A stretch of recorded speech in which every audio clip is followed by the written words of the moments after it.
दिगं ऐक ना, काय खाली फक्त सोफा आणि टीव्ही राहिले, तेवढं घे ना करून. काही पैसे नाही घरातले त्यांनी चालू माझे आणि पप्पांना सांग. पप्पा नाही घेतला. कोणतं कर? ठीक आहे.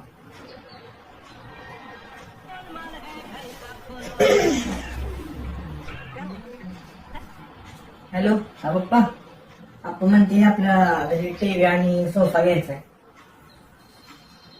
हा का? हा ठीक आहे.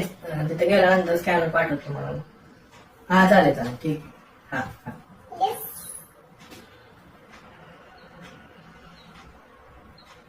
काय म्हणले? घेऊ म्हणले स्कॅनर पाठवा. अच्छा, मला वाटतच होतं की तुमचे पप्पा खूप चांगले आहेत. माझे पप्पा? हा. तुझ्या पप्पाला फोन केलता मी. काय? Bye bye.